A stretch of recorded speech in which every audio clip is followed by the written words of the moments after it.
الله من الشيطان الرجيم. بسم الله الرحمن الرحيم.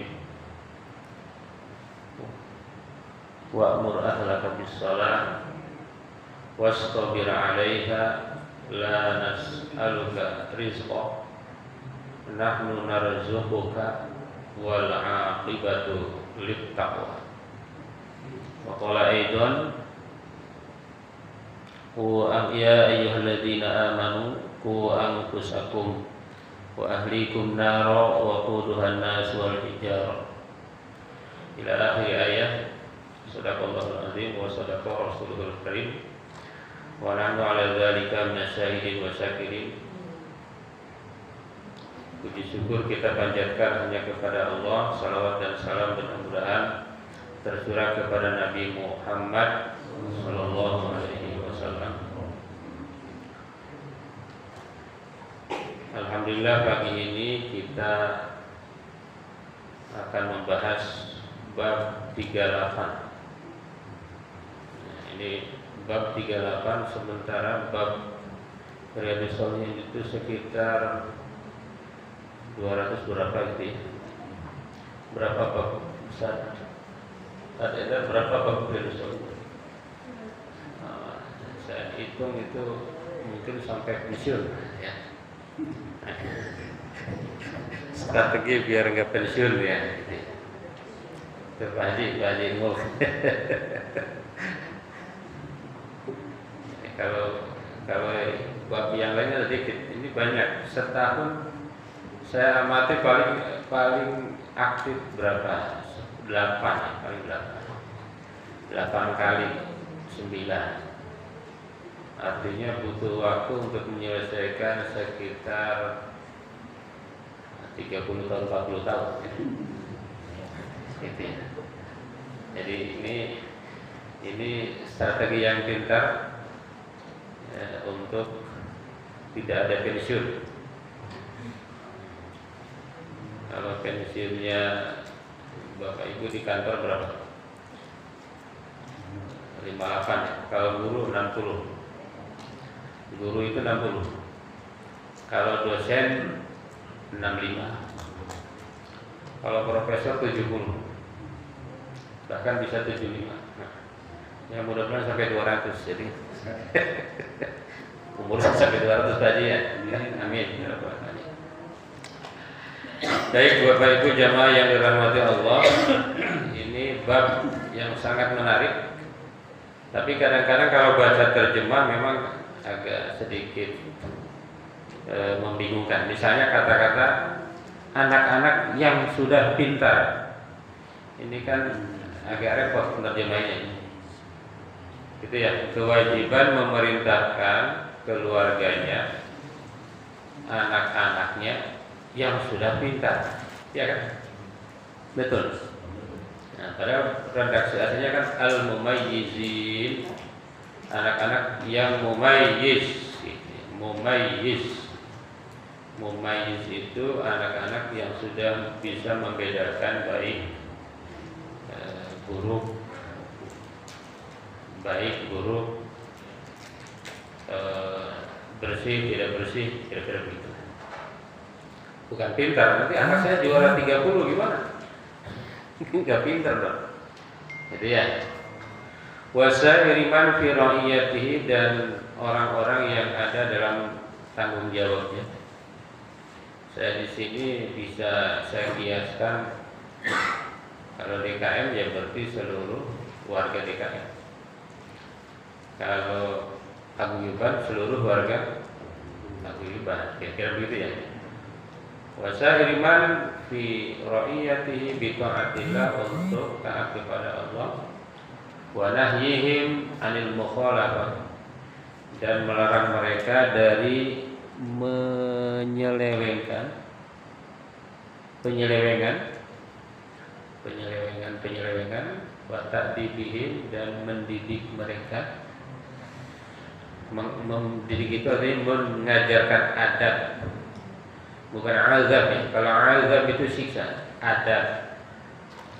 Wa ta'dibihim, dan memberikan adab, mengajarkan adab kepada mereka. Wa man'ihim min irtikabi manhiin anhu, dan melarang mereka, mencegah mereka dari melakukan hal-hal yang dilarang. Ini bab gampang nyebutin tapi sulit kita lakukan ya.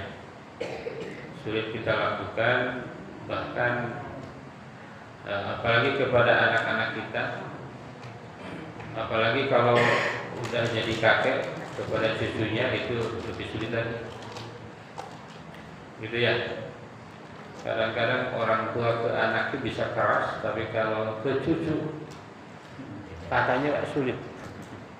Makanya kalau cucu diurus kakek, katanya biasanya kurang bagus. Belum tentu ya katanya. Tidak selalu, tapi mayoritas. Jika orang tuanya membentak anaknya, yang menolong kakeknya atau neneknya. Memang kakek nenek itu sayang. Kalau Ustadz Tile itu mencontohkan seperti Haji Tile terhadap Mandra. Kalau Mandra minta apa-apa nggak boleh. Tapi kalau Sidul disekolahin dia. Mandra minta apa-apa aja nggak boleh. Si salon, si Atun dibikin salon katanya. Nah, gitu ya. Bapak Ibu yang dirahmati Allah, ini sebetulnya udah paham kita ya sebetulnya bab ini ya. Kesimpulan bab ini ada di status WA saya. Kalau nge-save nomor saya dan saya nge-save. Oke, jadi ayatnya ada dua. Ini ayatnya juga ayat-ayat terkenal dan sering dibacakan oleh ustadz-ustadz ya. Mungkin semua juga hafal. Yang pertama adalah wa'mur ahlaka bis-shalah wastabir 'alaiha. Perintahkanlah keluargamu untuk sholat dan sabarlah. Sabarlah katanya gitu ya. Sabarlah, harus sabar. Dalam ayat selanjutnya kan la nas'aluka rizqa, kami tidak meminta Anda rezeki, nahnu narzuquka, kami yang akan memberikan rezeki. Jadi kepada anak katanya, kata Allah itu sebetulnya jangan khawatir dengan rezeki. Tapi kita kadang-kadang lebih khawatir rezeki ya. Khawatir anak itu tidak diterima di universitas yang bagus. Khawatir anak kita itu juara terakhir ya. Kita itu banyak kekhawatiran yang sifatnya duniawi. Kadang-kadang nggak sholat mah lupa, nggak diingetin ya. Gitu ya. La nas'aluka rizqa, nahnu narzuquka wal 'aqibatu lit-taqwa. Gitu. Kita itu ini di zaman modern ini kadang-kadang lupa nih kewajiban-kewajiban yang utama ya. Kita itu mungkin lebih senang kalau anaknya juara apa gitu ya, dibanding dengan anaknya yang lain. Rajin sholat kadang-kadang nggak dikasih hadiah. Di Indonesia juga begitu. Kalau juara badminton hadiahnya apa? Bisa rendah. Nah, badminton itu hadiahnya 1 M ya. Tapi juara tahfidz berapa tanya?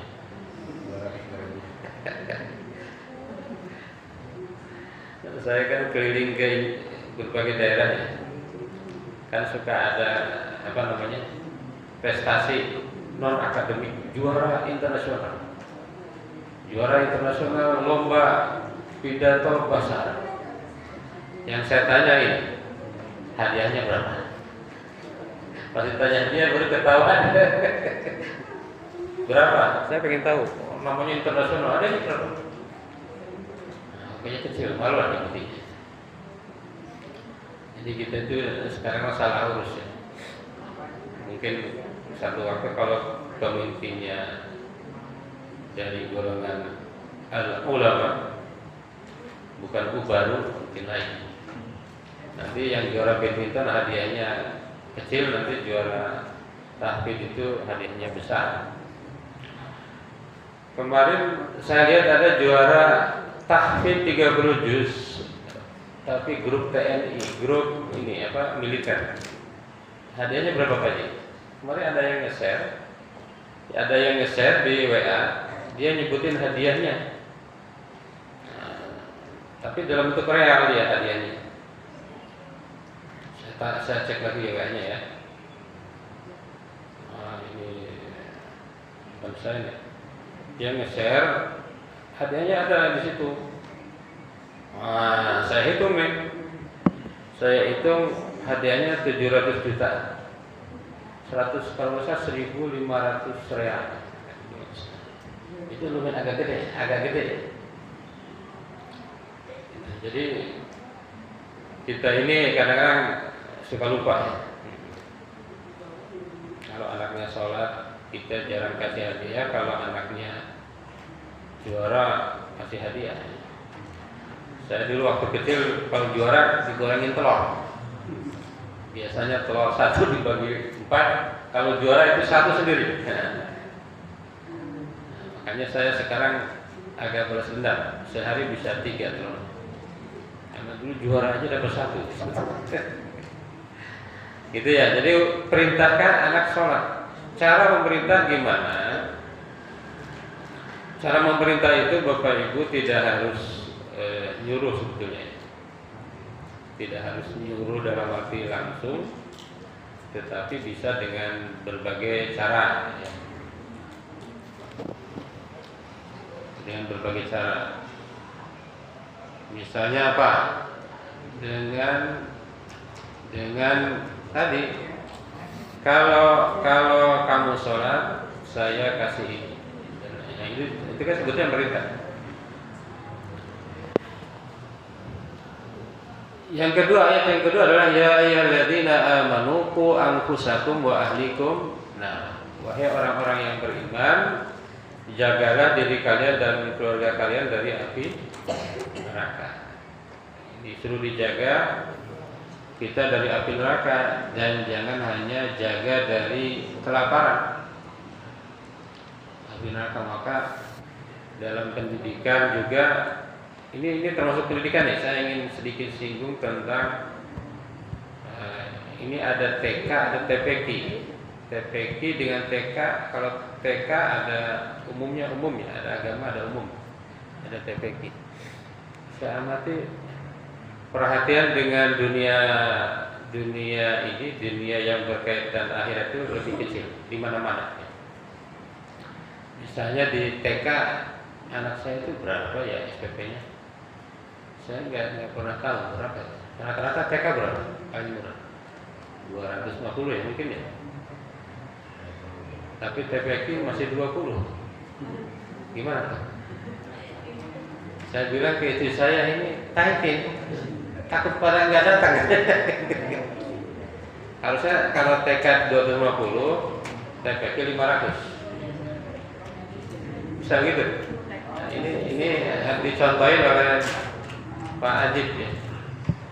Nanti TK di sini nggak? Nah, kalau TPQ, kalau di TK 250 di sini harusnya lebih mahal. Itu di antara perhatiannya. Salah satu cara menjaga dari api neraka. Kalau TK 250, TPQ 20 ini saya khawatir tidak melaksanakan ini. Khawatir.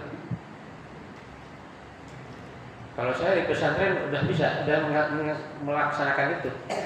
Kalau di sekolah SPP misalnya 300, pesantren itu 21 juta. Alhamdulillah betul. Jadi pesantren itu saya lihat itu biaya pesantren itu sekian kali sekolah biasa. Berarti jangan-jangan dan sudah menerapkan ini. Ku anfusakum wa ahlikum nar.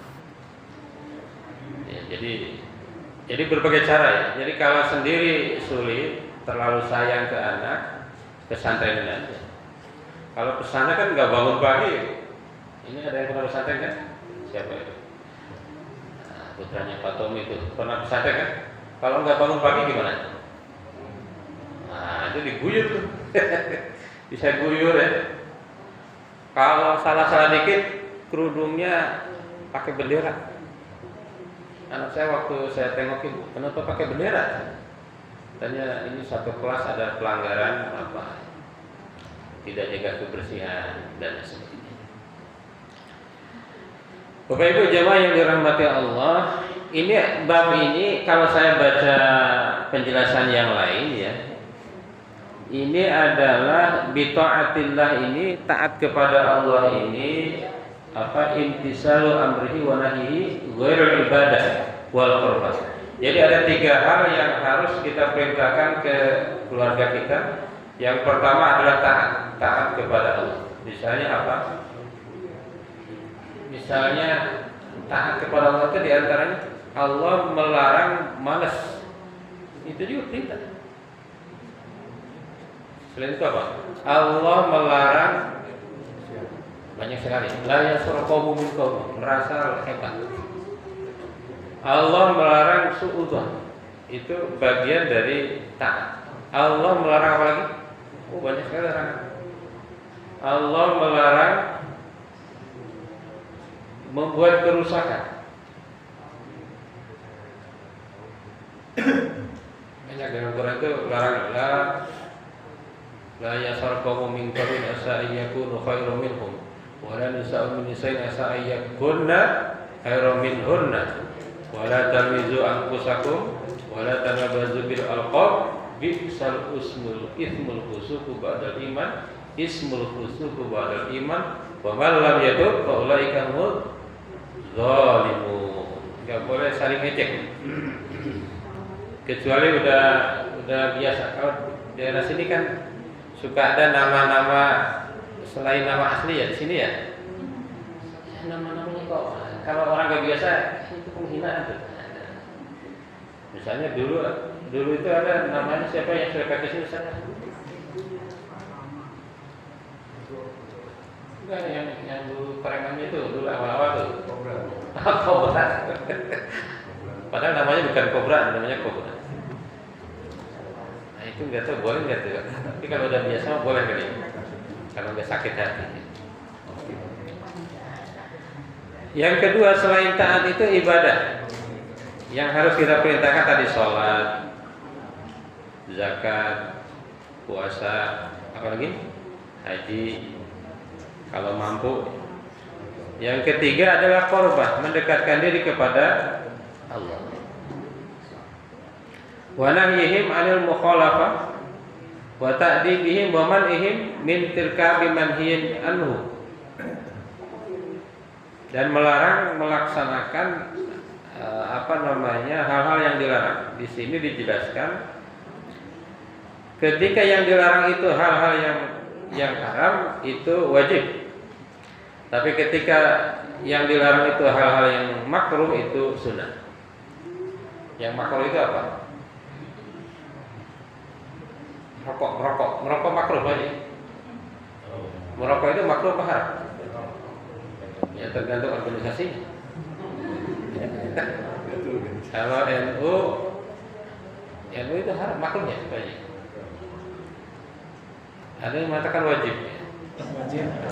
Karena kalau tidak merokok dia tidak berpikir.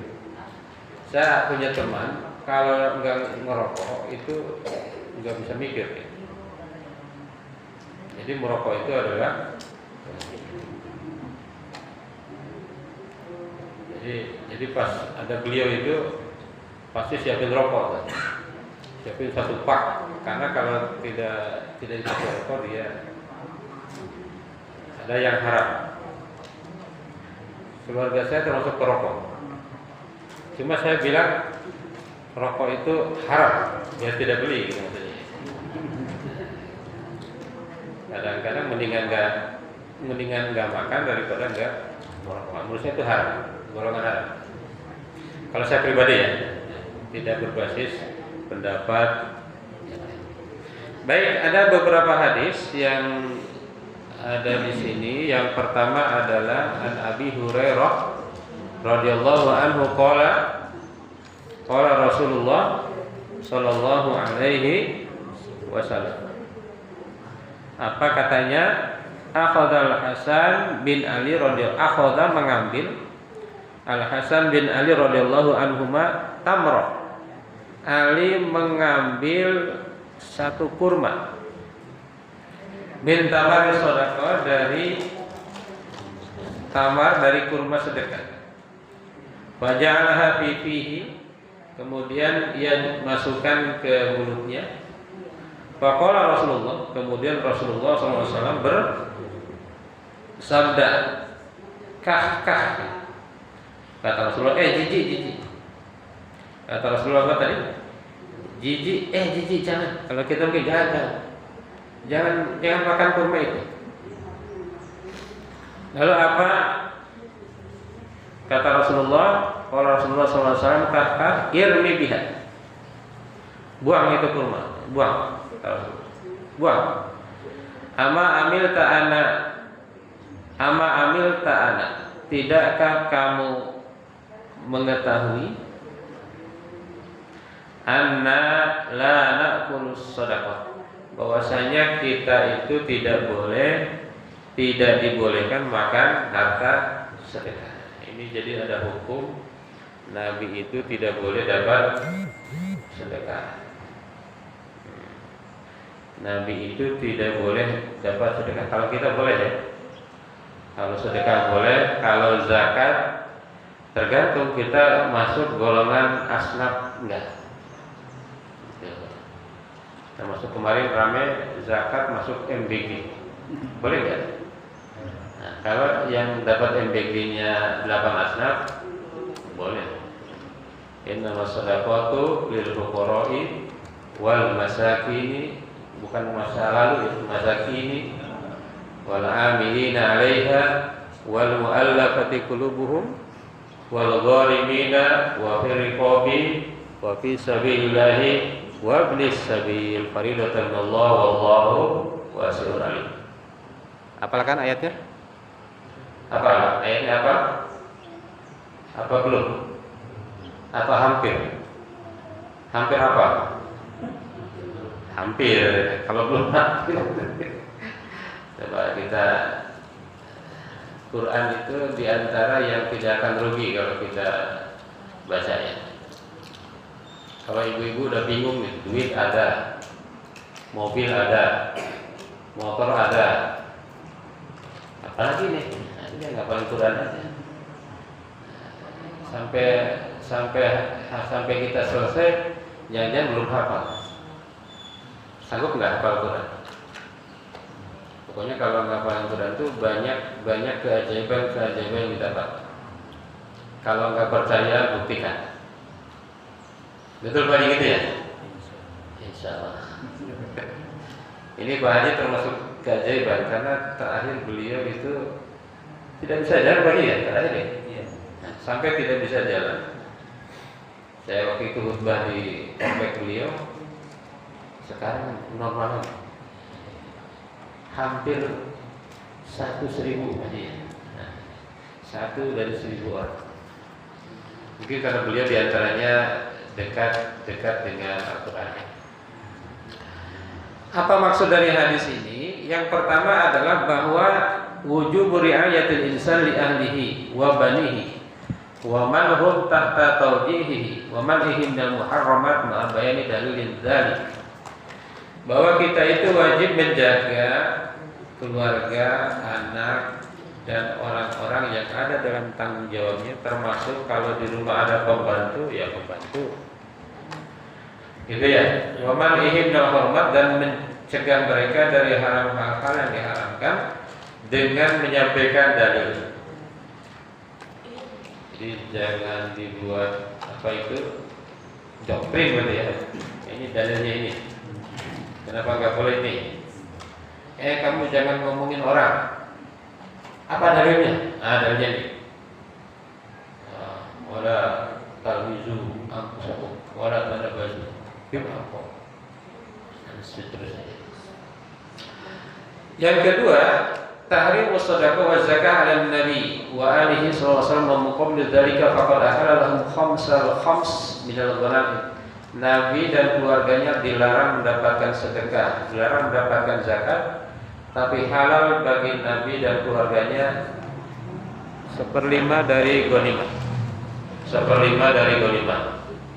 Ya. As-sadaqah jawazu idkhal as-sibyan al-masajid wa ta'dibihim bima yanfa'uhum wa man'ihim mimma yadurruhum wa man tanal muharramat wa in kanu ghayra mukallafin liyatadabbaru ala dzalika. Ini katanya boleh masuk ke masjid anak-anak itu dan boleh diingatkan. Ini di dalil pengurus BKM boleh marahin anak-anak yang berisik gitu ya. Nanti takut dilaporin orang tuanya. Nah, ini dalilnya ya. Ta'dibihim bima yanfa'uhum. Walaupun katanya anak itu belum gede pun boleh dikasih tahu. Ya, ghairu mukallafin. Kenapa? Liyatadal robu ala dzalika, agar mereka nanti terbiasa.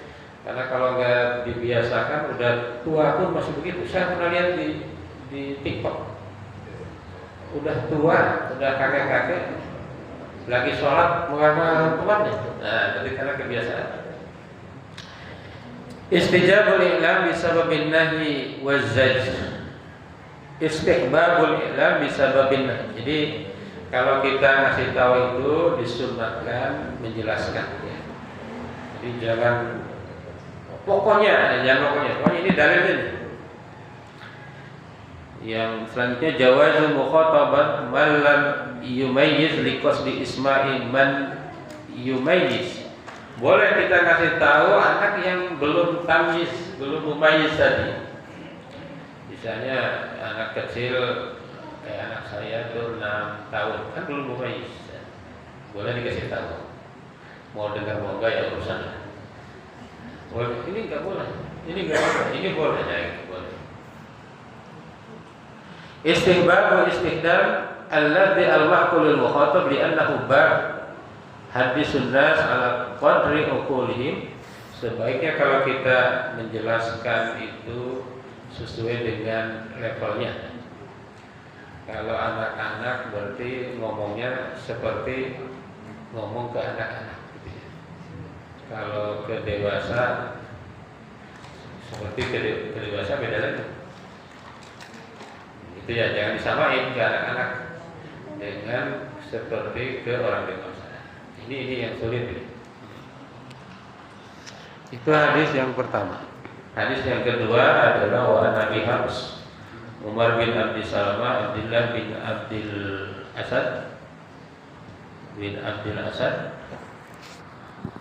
Rabib Rasulullah SAW qol kuntu gulaman fi hajri Rasulullah SAW wa kanat yadi tatishu fi safa faqala li Rasulullah sallallahu alaihi wasallam ya gulam samillah ta'ala wa kul bi yaminik wa kul mimma yalik fa mazalat tilka hikmati ba'd muttafaq.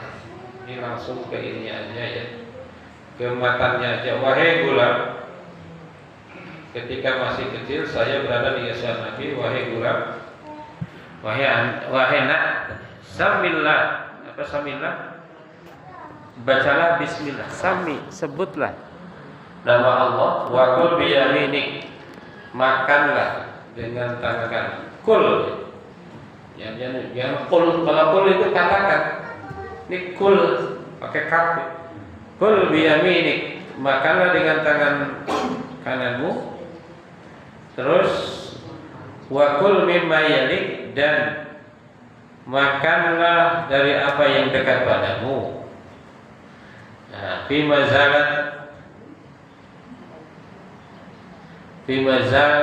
mazalat tilka nikmati ba'du. Itulah cara aku makan setelah itu.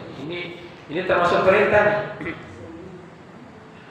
Kalau makan suruh baca bismillah. Jadi keluarga kita jangan hanya disuruh sholat ya. Makan disuruh baca bismillah. Makan pakai tangan kanan, kecuali yang tidak mungkin ya. Kalau yang tidak kan nggak bisa. Dan makan yang dekat-dekat. Apalagi kalau makannya jamaah, suka ada tuh. Satu tempat makannya di sini, dia mampu di sana duluan. Itu kan buat biji orang. Mungkin ada lagi tuh, kalau lagi makan gitu kan suka ada makan sini, turun lagi. Nah itu nggak boleh. Apa maksud daripada hadis ini? Hadis ini maksudnya adalah wujubu tarbiyatil aulad ala adabil Islam fil aqli wasyarab wa naum. Kita harus mendidik anak bukan hanya dalam sholat, karena dalam makan, dalam minum, dalam tidur, gitu ya, dalam berbicara. Kalau di kita itu kan ada ada kasar, ada tidak kasar. Kalau di Arab mungkin nggak ada ya kata-katanya kasar, tidak kasar. Kalau di kita kan kata-kata itu ada tingkatannya, apalagi di Sunda. Ada dahar, ada madang, ada tuang, ada neda. Ya, banyak. Nah itu ajarkan. Di Arab kan aku aja makan.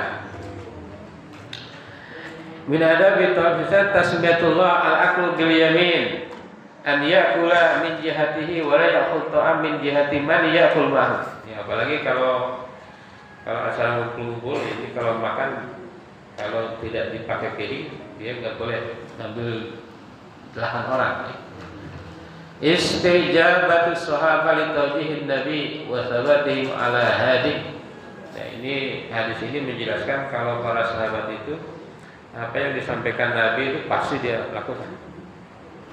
Fihi fadilatul li Umar bin Abi Salamah radhiyallahu anhu li'tikalihi amra Rasulullah sallallahu alaihi wasallam wa muwadzabatihi ala muqtada wa sabatihi ala sunnah. Ini kisah Umar bin Abi Salamah, dia apapun yang dilakukan diperintahkan oleh Nabi dia lakukan.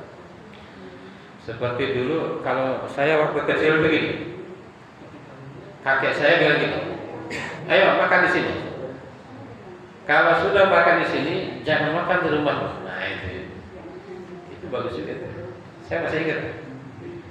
Itu dalam hadisnya nggak ada nih. Ya. Cuma adab-adab yang begitu itu mungkin harus disampaikan juga kepada anak-anak. Sudah 32 menit, saya kira cukup. Nanti yang lainnya dibaca, Bapak Ibu ya. Silakan bagi barangkali ada yang ingin disampaikan, ditanyakan agar apa namanya lebih berkembang. Bapak Ustaz. Terima kasih kepada Ustaz Profesor Dr. Rasman yang telah menyampaikan kitab Riyadhus Shalihin bab 38. Jadi ketika saya kemarin mendapatkan informasi dari Pak Hadi, itu diartikan bahwa di terjemahan yang kitab yang dimiliki Pak Hadi itu mengartikan bahwa kewajiban menyuruh keluarga anak yang sudah pintar dan orang yang berada dalam kekuasaannya untuk selalu taat kepada Allah dan mencegah mereka dari penyelewengkan kewajiban mendidik dan melarang mereka dari perbuatan maksiat.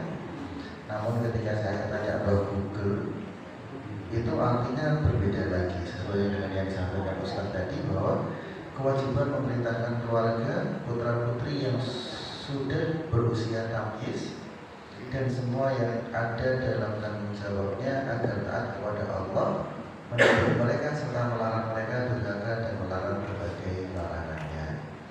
Baik, tadi sudah disampaikan kita untuk taat kepada Allah, kemudian kita lebih mendidik kepada anak kita, baik mulai dari sholat, kemudian ketika makan harus membaca bismillah terlebih dahulu dan menggunakan tangan kanan. Baik, dari jamaah ketika ada yang mau ditanyakan, monggo. Ustaz. Nah, Ustaz. Ya. Baik. Assalamualaikum warahmatullahi wabarakatuh. Waalaikumsalam.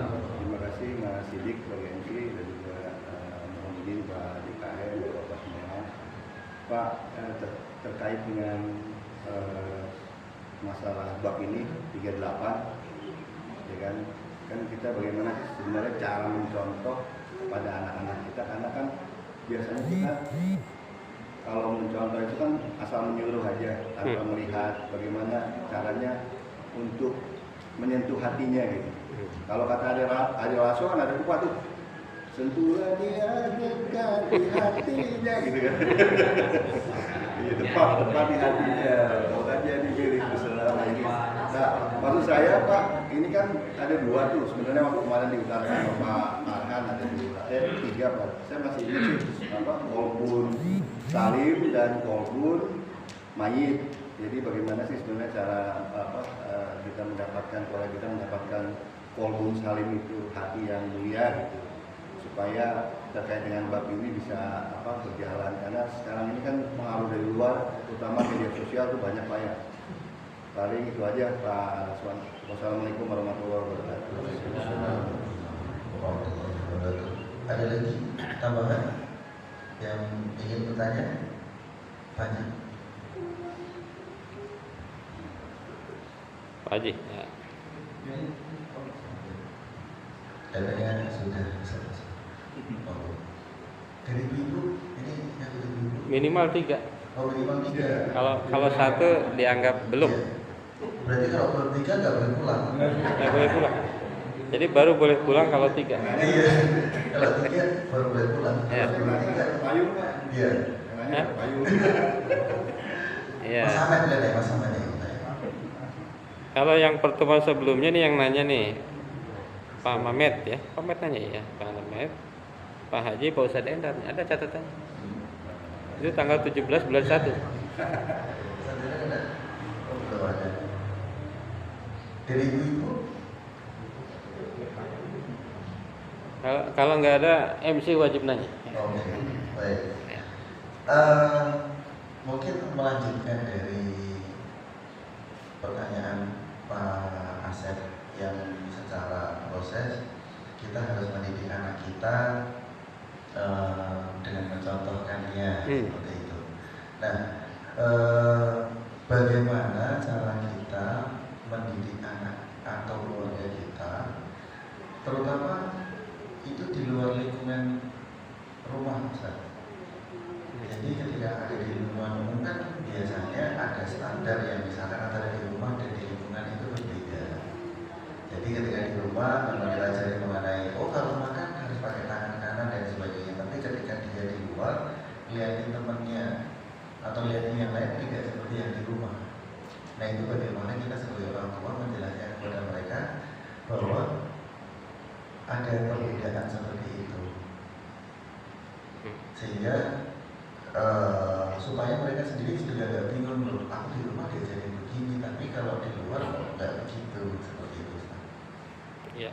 Mungkin itu dulu pertanyaannya. Jadi nggak jadi 3 ya? 2 aja. 2 itu. Nanti habis itu suruh sampaikan. Tidak harus nanya, boleh nambahin juga. Pak Haji mau? Baik, ya ngaramein aja Bapak Ibu ya. Yang pertama adalah Pak Ustadz Asep ini cara menyentuh hati. Saya itu hampir hafal lagu-lagu itu. Jadi saya hafal lagu itu ya. Lagu Dewa, lagu Adil Rasa itu hampir hafal saya. Ya, kalau dites saya hafal.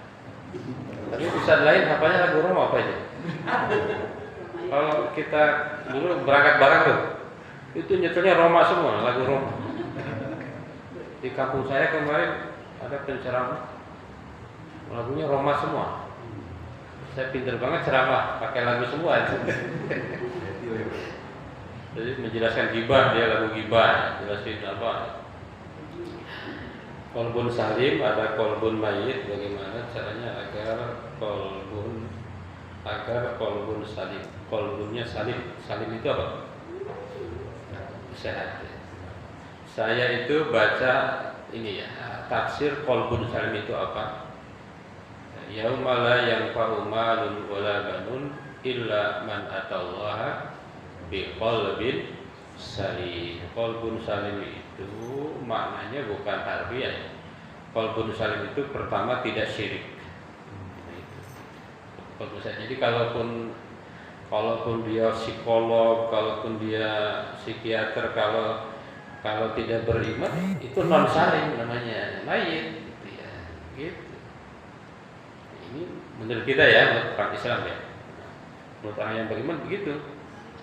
Sehebat apapun orang kalau tidak beriman, ya mayit. Gitu.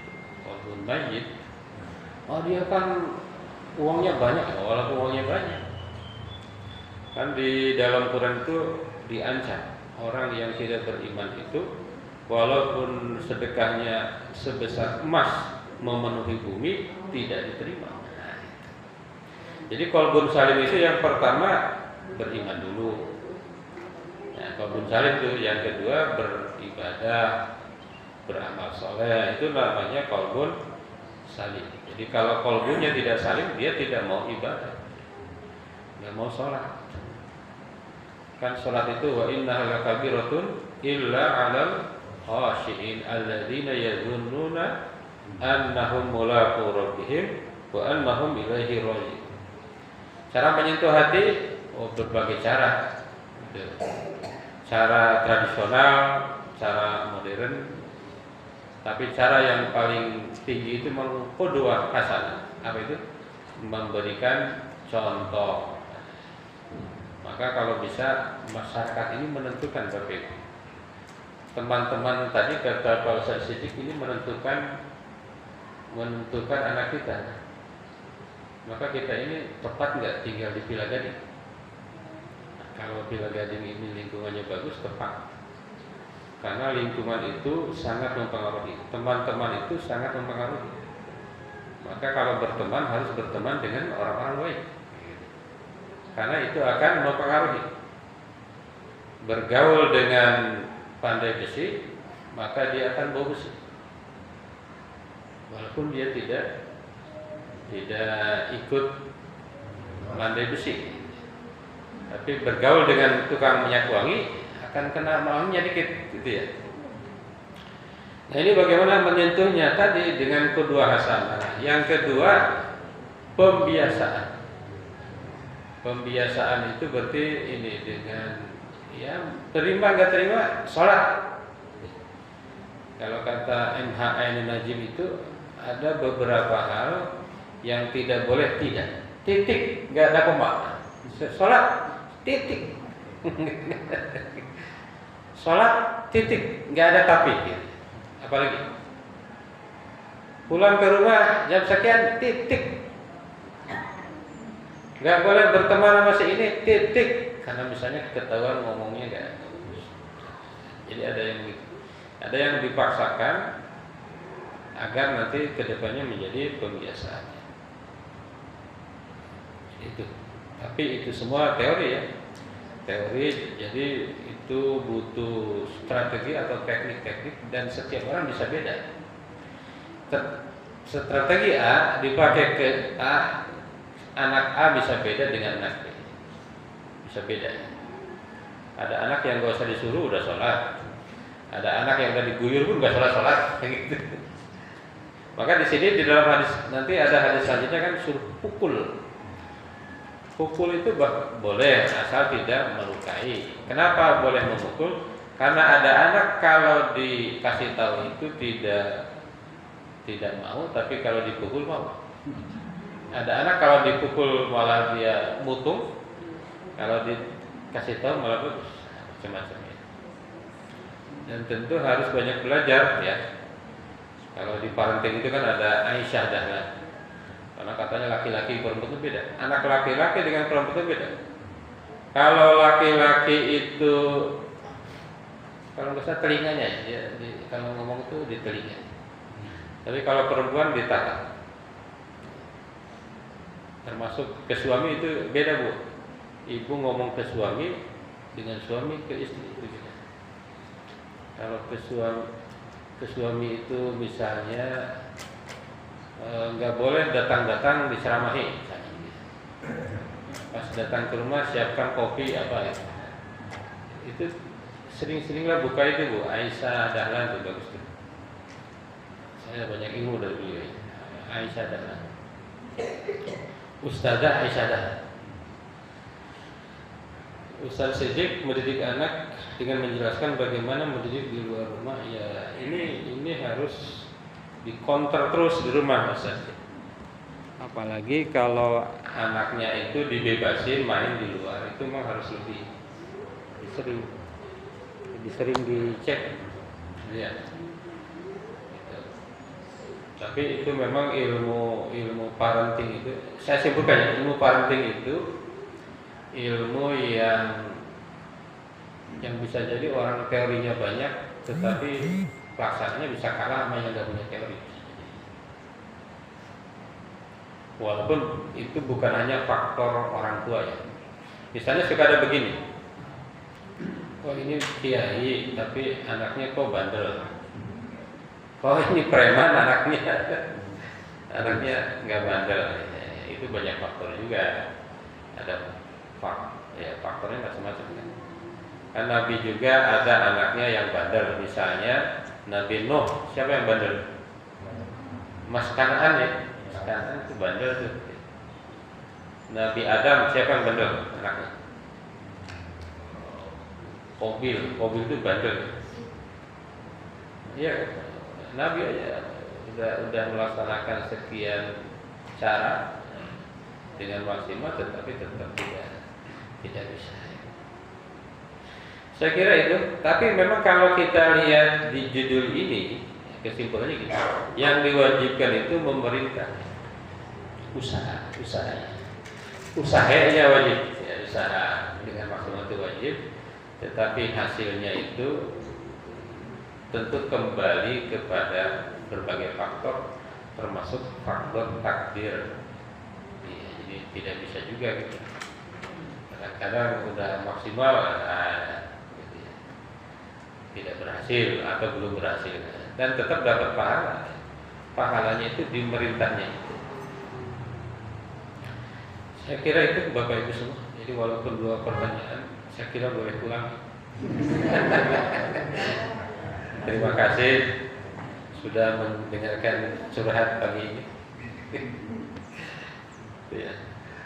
Baik, terima kasih pada Ustaz Profesor Dr. Baswan MPD BDI. Ketika berbicara mengenai anak, saya dulu ingat salah satu reels Ustaz. Jadi salah satu reels yang dilakukan itu kan si ibu ini harus konsultasi dengan psikolog. Kalau pendekatan ke anak itu harus lembut dan lain sebagainya, gitu kan. Nah ternyata ketika lembut dan sebagainya, anaknya nggak gerak, akhirnya muncullah jiwa kekuatannya, langsung diteriaki, wah, itu langsung tengok, langsung pergi melaksanakan apa yang dilakukan. Jadi banyak hal yang ternyata secara teorinya bagaimana pendekatan, tapi ketika diaplikasikan memang sangat sulit. Iya. Jadi mungkin banyak ilmu pada pagi hari ini. Ada lagi tambahan atau menjelaskan? Cukup? Kalau sudah cukup, mari kita tutup kajian pada pagi hari ini.